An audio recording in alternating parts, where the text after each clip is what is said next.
तो जय हिंद। हेलो प्यारे बच्चों, कैसे हैं आप सभी। मैं आशा करता हूं आप सभी अच्छे होंगे, स्वस्थ होंगे और मस्त होंगे। इस नए वीडियो में आप सभी का स्वागत है।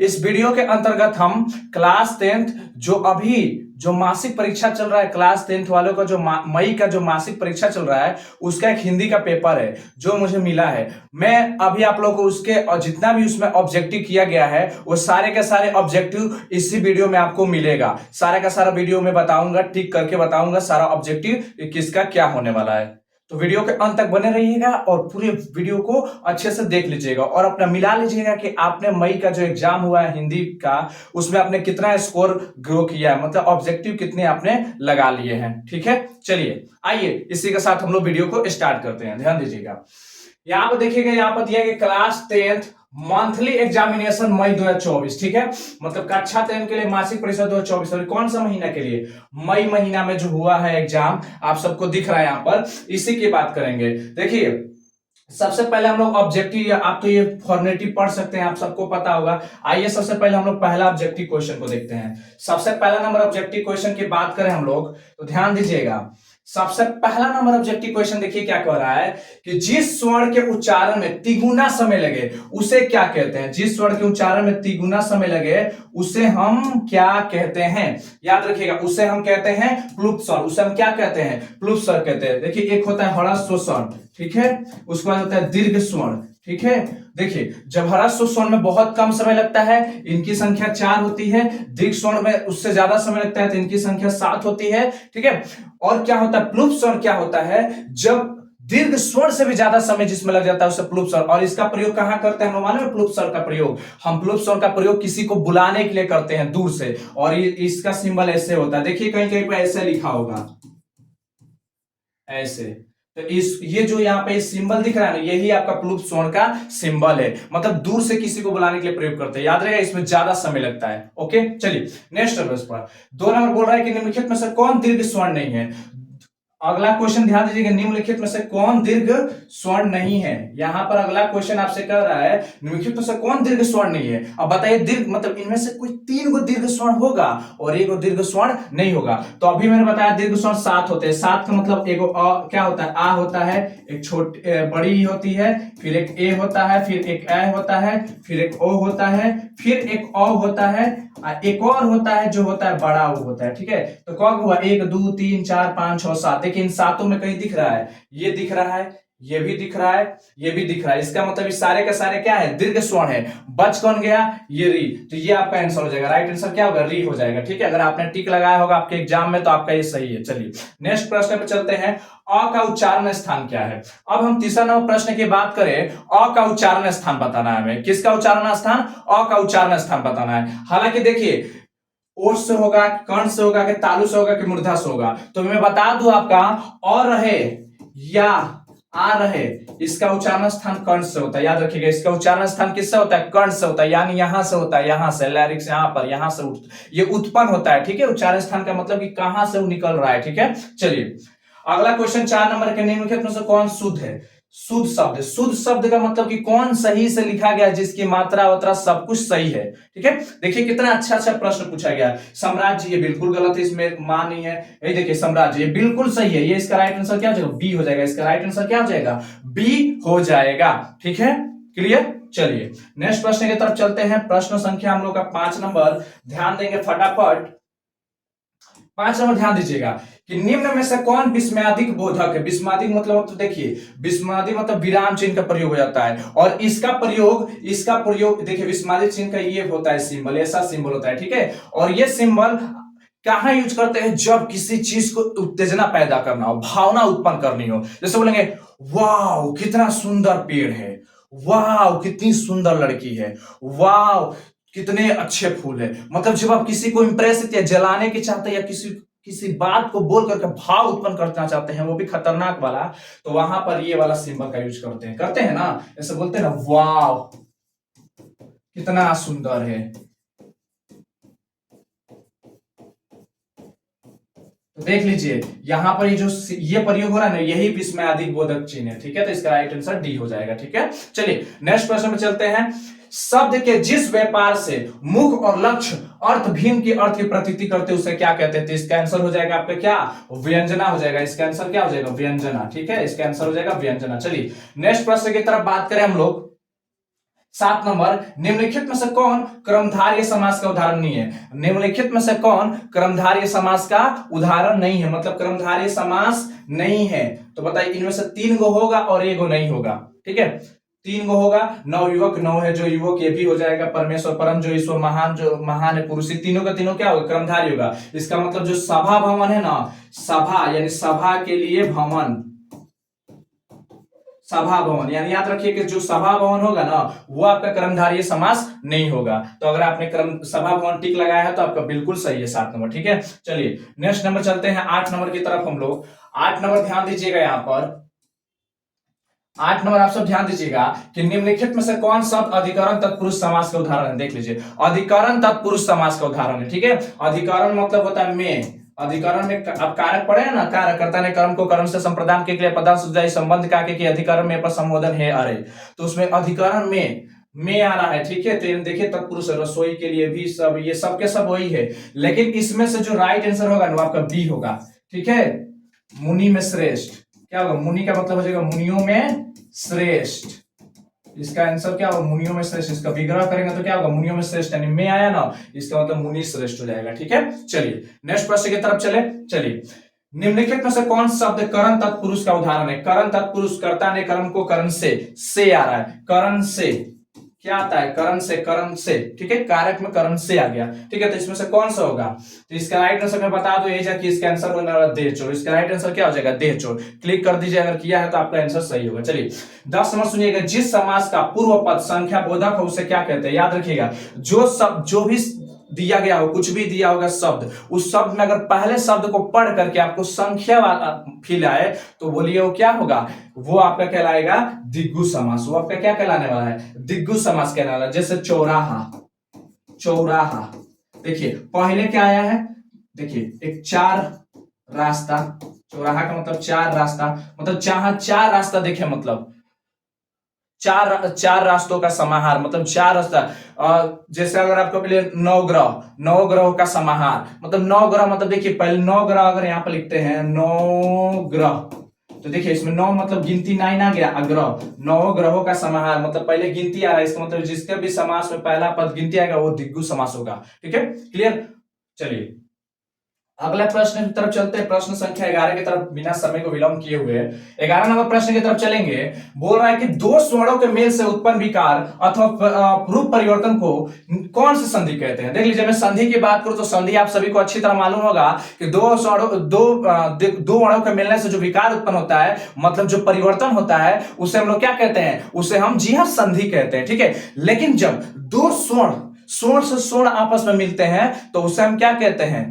उसे हम क्या कहते हैं? उसे हम कहते हैं स्वर्ण संधि। उसे हम क्या कहते हैं? स्वर्ण संधि। जैसे और प्लस में अ मिलेगा तो क्या बनेगा? आ बनेगा।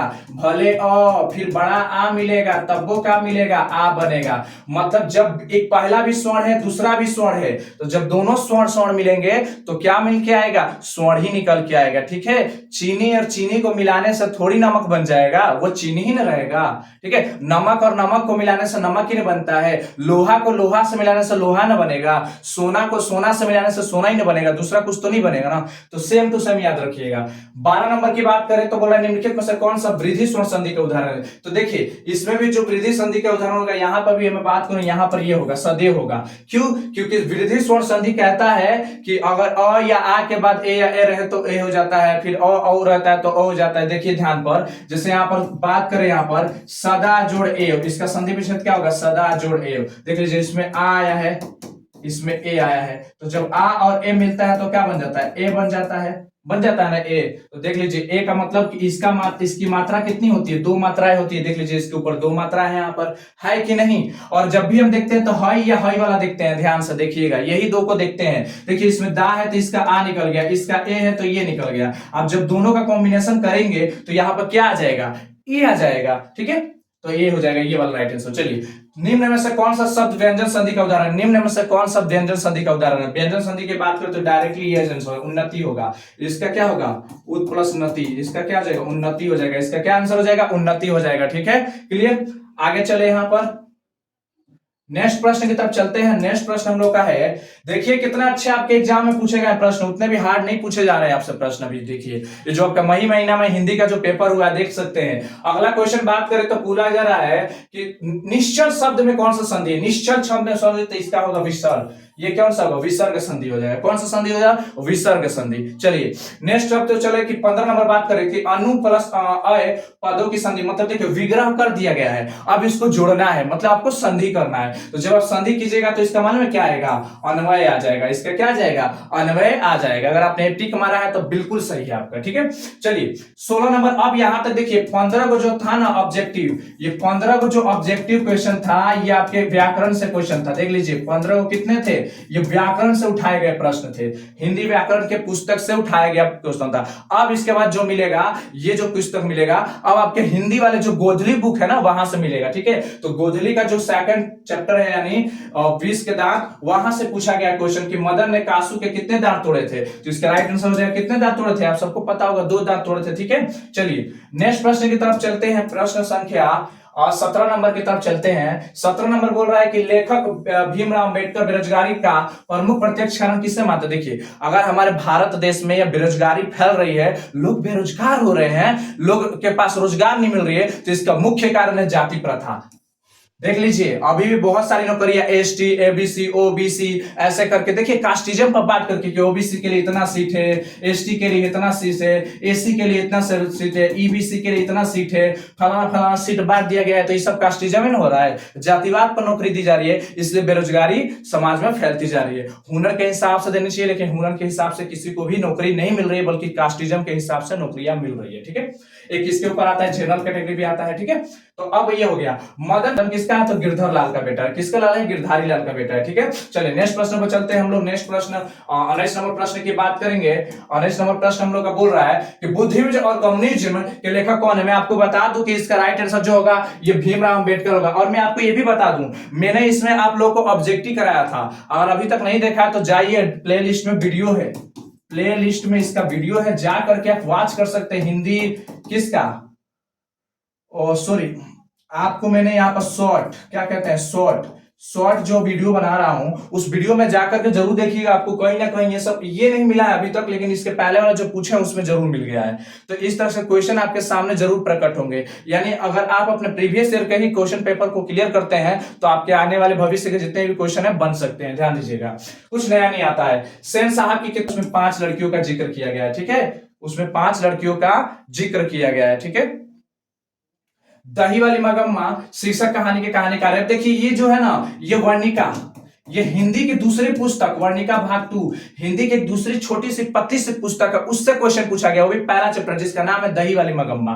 देखिए पूछ रहा है कि दही वाली मगम्मा कहानी शीर्षक, मतलब जो चैप्टर का नाम दिया गया है वो कहानी के कहानीकार कौन है, मतलब उसको कहने वाले कौन है। श्रीनिवास, श्री पटले का सुजाता साव दिए, तो इसका राइट आंसर क्या होगा, श्रीनिवास। श्रीनिवास जी ने ही इस कहानी को क्या किया था, कहा था, ठीक है। चलिए अब बोले गुरु नानक किस धारा के प्रमुख कवि है। गुरु नानक जो ये आपके कौन सा चैप्टर, ये आपके गोधरी का जो पोएम वाला चैप्टर है, पोएट्री वाला काव्य खंड है, उसमें का ये पहला चैप्टर यहाँ पर बोला कि गुरु नानक किस धारा का प्रवृत्ति है।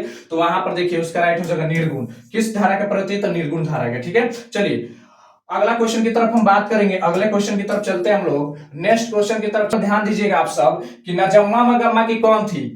ठीक है, ये मैंने बना दिया, ये प्लेलिस्ट में भी जाकर के आप देख सकते हैं। ये मैंने इसका पूरा का पूरा इस चैप्टर को कंप्लीट किया है कि नजम्मा मगम्मा की कौन थी। तो नजम्मा मगम्मा की क्या थी, बहू थी। कौन थी, तो बहू थी, ठीक है। गुरु नानक किस धर्म का प्रवर्तन किया था, तो इस याद रखिएगा सिख धर्म का। किसका, सिख धर्म का। किसका, सिख धर्म का। नेक्स्ट चलते हैं 25 नंबर, दही वाली मगम्मा शीर्षक कहानी किस भाषा में अनुदित है। तो याद रखिए कन्नड़ में है। किस में है, कन्नड़ में है। किस भाषा में, कन्नड़ भाषा में, ठीक है। अगली क्वेश्चन की तरफ चलता है, गुरु नानक ग्रंथ साहिब का संग्रह किसने किया। तो इसका आंसर हो जाएगा गुरु अर्जुन देव ने। किसने किया था, गुरु अर्जुन देव ने। किसने किया है, गुरु अर्जुन देव ने। 27 नंबर की बात करें, नजम्मा किस शीर्षक कहानी की प्रमुख पात्र है। मतलब जो नजम्मा है ना वो किस शीर्षक कहानी के प्रमुख पात्र है, मतलब किस कहानी में उसका मेन रोल निभाया गया है। तो ढाते विश्वास नहीं, दही वाली मगम्मा। दही वाली मगम्मा में उसकी बहू है नजम्मा, यानी वो उस कहानी से रिलेटेड किया गया है, ठीक है। चलिए आगे की तरफ देखेंगे। 28 नंबर क्वेश्चन पर ध्यान देंगे। 28 नंबर क्वेश्चन ध्यान दीजिएगा कि मगम्मा किसके किसके लिए मिठाई ले जा रही थी बताइए, मगम्मा किसके लिए मिठाई ले जा रही थी, झगड़ा हुआ था या जो भी हुआ था, तो ये कहानी में पढ़िएगा ना, तो ये पोता के लिए। अगर आपने ये कहानी अभी तक नहीं पढ़ा तो जाइए, प्लेलिस्ट में इसका वीडियो है, आप जा करके वहां से वॉच कर सकते हैं और दही वाली मगम्मा की पूरी कहानी को समझ सकते हैं। ठीक है, चलिए विष के दांत शीर्षक पाठ के लेखक कौन है, विष के दांत के शीर्षक पाठ के लेखक कौन, मैं शुरू से ही बोल रहा हूं, इसका लेखक कौन है, नलिन बियोचन शर्मा। कौन है, नलिन बियोचन शर्मा। ठीक है, उसको देखिए, मैंने पहले ही बोला था आपको कि जब भी आप हिंदी पढ़ रहे हो तो हिंदी का कम से कम उस चैप्टर का लेखक का नाम, लेखक के पिताजी का नाम, माता का नाम और उनकी मृत्यु कब हुई थी, वो जन्म कब हुआ था, वो कब, और सबसे लास्ट वाला पैराग्राफ उनका। ठीक है, और वो क्या है, निबंध है, क्या है, कौन सी विधा है, ये कम से कम आपको पता होना चाहिए। ठीक है, राइटर और लेखक का नाम पता होना चाहिए। श्रम विभाजन और जाति प्रथा शीर्षक पाठ के लेखक कौन है, तो आपको पता है भीमराव अंबेडकर जी है। कौन है इसके लेखक, बाबा भीमराव अंबेडकर है। ठीक है, तो यहाँ 30 प्रश्न था, मैं उम्मीद करता हूं आप सबको बहुत अच्छे से समझ आ गया होगा, और आपने सही बनाए होंगे तो अपना मिला सकते हैं, आप लोग बढ़िया से अपना देख सकते हैं कि किनके कितना सही है। चलिए एक लास्ट पेज ला दूं, लेकिन हालांकि आपने तो बना ही लिया होगा, लेकिन मैं उस पर ज्यादा चर्चा नहीं करूंगा, आप सबको मैं यहाँ पर दिखा दूं। देखिए, लघु त्रिप्रश्न कहा गया है कि प्रश्न संख्या 1 से 10 तक लघु त्रिप्रश्न है, जिनमें 5 प्रश्नों का उत्तर देना है, प्रत्येक प्रश्न के लिए 2 अंक मिलेंगे। अगर आपने एक प्रश्न किया तो उसको 2 नंबर मिल जाएगा आपका। ठीक है, मात्र 5 प्रश्न करना है। आपके सामने टोटल कितने प्रश्न दिखेंगे, टोटल आपके सामने 10 प्रश्न दिखेंगे, जिसमें से आपको 5 प्रश्न करना है। आप इनमें से कोई भी 5 प्रश्न कर सकते हैं, आपकी मर्जी, जो मन करे, आपको जो इच्छा करता है वो नंबर डालिए, उसका आंसर लिख दीजिए। आपको बताने की मगम्मा अपनी बहू के साथ किस बात को लेकर विवाद था, ये सारी कहानियां हैं इसमें। गुरु नानक सृष्टि कहाँ, ब्रह्मा का निवास है, मगम्मा अपने छोटे बहू से अलग क्यों हो गई, क्यों हुई थी भाई, ये देखिए गुरु की कृपा से किस युग की पहचान, बहुत आसान है। लेखक भीमराव किस युग के विडंबना की बात करते हैं, इसी युग की विडंबना की बात करते हैं जो हम लोग जातिवाद को फैला कर रखते हैं। मिस्टर सेंस और मिसेस, ये आपका नलिन बियोचन शर्मा से रिलेटेड क्वेश्चन है। श्रम विभाजन कैसे समाज की आवश्यकता है, ये आपको पहला चैप्टर हिंदी का चैप्टर से है। सेंस आप खोखा खोखी की कैसे संभावना देखते थे, ये भी आपका वही चैप्टर है, नलिन बियोचन शर्मा द्वारा। विष के दांत, डॉक्टर भीमराव अम्बेडकर का जन्म कब और कहां हुआ था, ये आपका पहला चैप्टर से रिलेटेड है। अलंकार क्या है, ये आपका एक व्याकरण का क्वेश्चन है, ये आपका एक व्याकरण का क्वेश्चन है। ठीक है, चलिए ये आप मुझे लगता है बना लेंगे, मुझे इसमें बताने की क्या जरूरत, मैं बताऊंगा, आप लोग कुछ अलग लिखे होंगे, कुछ अलग लिखे होंगे तो अलग बात है, बस इसमें आपने लिख दिया होगा बस। चलिए इसमें दीर्घ की थोड़ी सी मैं चर्चा कर लूं आप लोग से, दीर्घ की चर्चा कर लिया जाए तो दीर्घ उत्तरीय प्रश्न देखिए, ये 11 से 15 तक दिया है, जिनको 3 प्रश्न करना है, जिसमें कितने दिए, 1 2 3 4 5 दिया गया है, जिनमें से आपको कितना करना है, 3 करना है, और 1 करिएगा तो आपको 5 नंबर मिल जाएगा, 1 की बनाइएगा तो 5 नंबर, तो 3 बनाइएगा तो 15 नंबर। हंस कौवों की जमात में शामिल होने के लिए लग गया, इसकी प्रसंग व्याख्या करें। देखिए ये क्वेश्चन भी, ये VVI भी है, क्योंकि ये बिहार बोर्ड उस जो मेन एग्जाम होता है ना उसमें भी पूछा गया है इस टाइप का क्वेश्चन। हंस कौवा की जमात, ये नलिन बियोचन शर्मा, यानी विष की दांत की कहानी के एक, जब ये कहते हैं ना कि कहानी के लास्ट पन्ने पर जाइएगा ना तो वहां पर एक लाइन कहा गया है, ठीक है, उसी से कनेक्ट करता है। ठीक है, अंबेडकर की दृष्टि में जाति प्रथा आर्थिक पहलुओं से भी हानिकारक है, कैसे, ये आपका पहला चैप्टर से रिलेटेड करता है। मगम्मा ने माजी को आदमी के वश में रखने के कौन से गुण बताए, तो तीसरी बात, ये आपको हिंदी की सेकंड जो पतली सी बुक है ना उसमें पहला चैप्टर है दही वाली मगम्मा, उसमें आपको ये मिलेगा। ठीक है, राम नाम बिरथे जगी जन्मा पद का सारांश अपने शब्दों, मतलब इस कहानी, इसके पूरे सारांश को अपने से लिखना है, यानी आपको मिलेगा हिंदी के गोडली भाग काव्य खंड वाले चैप्टर में। ठीक है, उसके बाद देखिए समास किसे कहते हैं, समास के भेदों का साथ उल्लेख करें, तो समास आपको पता ही है, समास अभी तो समास का हमने बहुत सारे टिक लगाया, तो अगर अभी तक नहीं देखे तो ये आपका एक ग्रामर का क्वेश्चन यहाँ पर टेस्ट कर दिया, मतलब व्याकरण का क्वेश्चन कर दिया, तो इस तरह से आपके हो गए। ठीक है, तो मिलते हैं फिर से एक नए वीडियो के साथ, तब तक के लिए जय हिंद जय भारत।